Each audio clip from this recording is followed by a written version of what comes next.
Ski turn initiation. This little nick of a second when you're finishing your previous turn and initiation the next one. The main trick to initiation is unweighting. You need to lose your connection with the snow so it releases you and you're able to initiate it.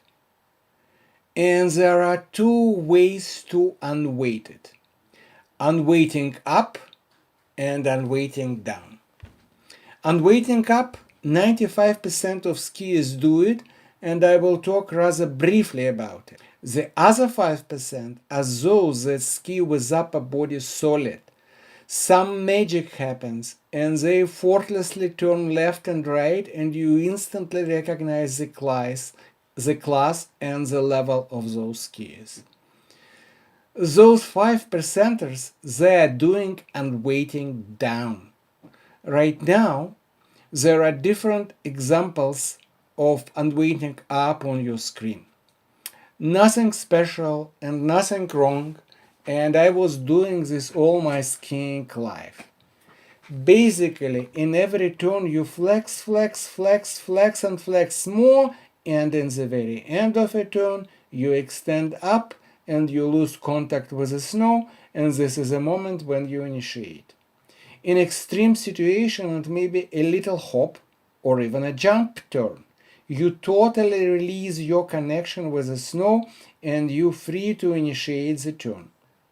In the apex of your jump, you are basically free falling. And free falling means no weight. Or they say in physics, normal reaction of the surface disappears, and this force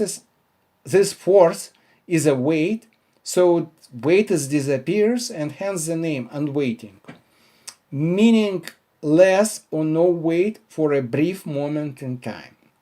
However, there is a different way to unweight, and it is called unweighting down. And this is what I will be talking about. And in a nutshell, you flex, flex, flex, flex as before, and in the very end of your turn you flex suddenly and abruptly even more. You think it is impossible because you already flexed. At least I was thinking this way, but in fact all you do is you pull your heels towards your butt. It is very short but extremely fast movement. Or you can think about very abrupt extra bend in ankles and knee, the same result. You kinda lift only your lower body up from the snow for extremely short moment, but enough time to suspend it in the air so it is not connected with the snow. And that's enough for initiation. I learned it myself using the trusted method of trial and error. Unfortunately, there is no much on the subject when you Google it. But it made a miracle for me, and so I decided to make this video. So first of all, what is the advantage of unweighting down versus unweighting up? The main thing for me is time that it takes. I estimate it is 7 to 10 times faster. There is a link in description to my other physics problem channel with all the discussion, formulas and numbers, nothing complex, nothing outside grade 10 of the high school, so if you're into numbers, please visit and check my logic. But essentially it boils to the fact that it is much easier to lift your lower body only than to lift your whole body up from the snow. And secondly, the distance of this move is just centimeters for unweighting down versus half a meter for unweighting up. And hence it is 10 times faster.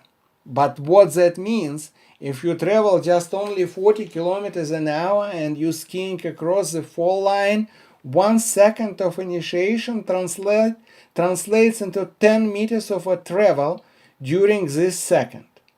And those 10 meters are across the slope.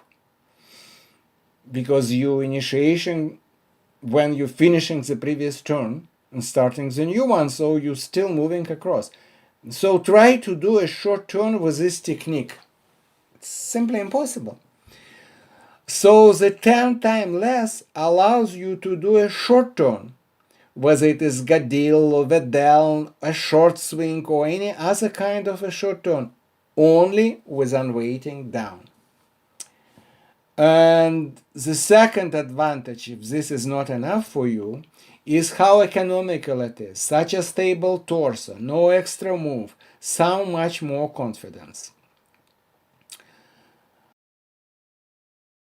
So, in terms of technique, the main difference between two is that during unweighting up, you first extend, extend, extend, extend, and then you initiate.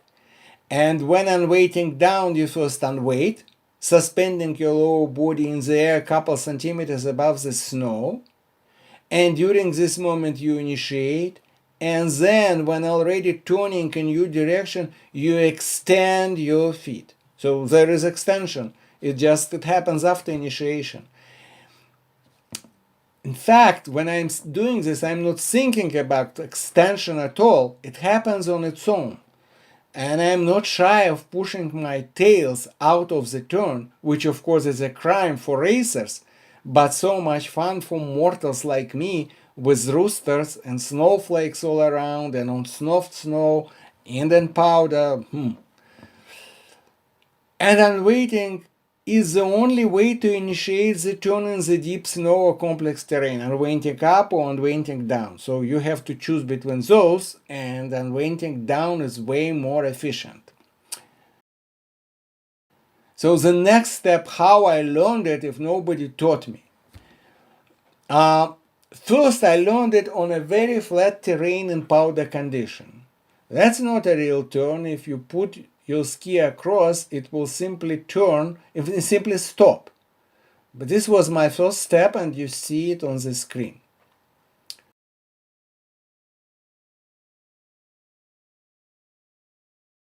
Here you see a little bit steeper terrain and a little bit wider ski, and I'm not too much concerned about complete loss of speed, so I'm doing more or less the good line, but I'm doing it again with totally and completely unweighting down. Unweighting down, initiation, and then extending my legs so I can then flex them. Then the next exercise I did on a very steep terrain with bumps. At the moment I don't have a video for that. If I'll make it, I'll add a second part for this current video. Put a link and you will see it. But in a nutshell, without a video, you stand still and then you abruptly compress and pull your heels towards your butt, and also you're thinking about directing tips down, and in such way the tips are connected to the slope. If you saw my steep slope tutorial, you realize it's all connected. Moving heels towards butt, directing tips down the slope, and the fact that on steep terrain you want to avoid interfering your tails with a steep slope behind you. And this video that you're watching while I'm talking, and I will just repeat it, this is a video on a very good powder day on a very steep terrain, the wind grooming, and it was a best day, was not too many people. And because of the wind, your tracks are covered with a wind-blown snow when you're back on the same section within 15 minutes of your round trip. So it was pure day of the full powder skiing for this short, steep terrain. On this video, I'm not doing a full stop here as I talked before, but it is a very steep terrain that I finish with my skis across. And I flex, and in the end I flex more for very short and a very abrupt period of time, and I send my body down, and it's a series of short turns and lots of fun, and all is possible only because I'm doing unweighting down. If I would be doing my old way and weighting up, I would be skiing way differently. It would be like much longer turns. Okay, another exercise what you see now is a side slide, preferably on the very steep slope with lots of speed in a very narrow corridor. And when you need to change side, you just pull your heels towards your butt. As you see here, it is even easier when you exaggerate and then not across, but rotate it a bit more with tails pointing a bit down. Tails, not tips. This side slide with even foot pressure, both feet together, narrow corridor, shoulders into the valley, not much movement in the upper body, it's fun in itself. And great exercise for powder too. Couple words to add. When you flex down, it is always in the ankles, not knees. It is universal for skiing. You bend in ankles, not in the knees. It is because your body in normal life is all connected and you can sit down only by bending in unison in ankles and knees. That's what happens in normal life outside of skiing. When on ski, stiff Spanish boot prevents your ankle from bending. So it's easy to start bending in the knees, not bending in the ankles, but this keeps your tibia perpendicular to the ski and you end in backseat. And because of ski tail behind you, you not fall instantly back, you're not punished.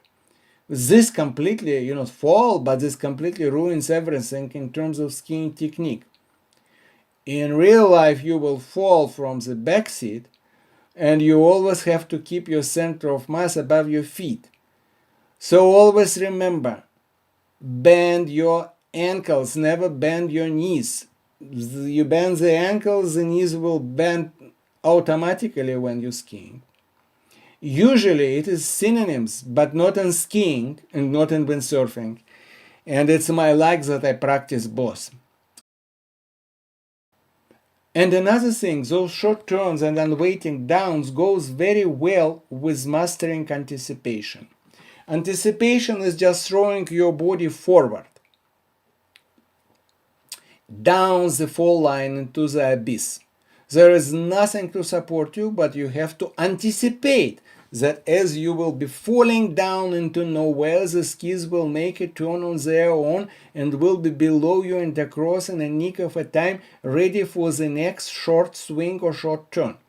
All you have to do is to help them with extending your feet after initiation and adding a bit of rotational movement.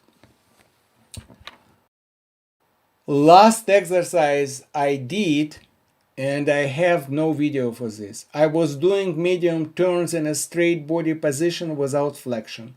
And then I had plenty of room to make big sit down, unweighting and down in the end. This helped me to get a glimpse of the feeling, and I realized that with a full flexion there is always a room to flex it 2 centimeters more, just 2 centimeters more, but very abruptly, heels toward butts, tip of skis, pressing on the snow, body head first down the file line, and immediately after that, starting expansion of my feet. Well, that's all in terms of technique, and the only thing that I want to add while we're watching different examples of the same unweighting down is that you should anticipate different muscles to work. Flexors, not extensors. And it's very difficult to find exercise to prepare your flexors in your lower body. And so the only thing that I found is that you do sit downs, but typically you do sit downs on the floor in the beginning, or it's your part of your exercise, and you mostly concerns with moving up. You move up fast, strong, and this is not flexors, this is extensors. And so you need to train your flexors. So all you do those same sit-ups on the floor or anywhere, but you do very fast, very abrupt sit down, and then you slowly stand up.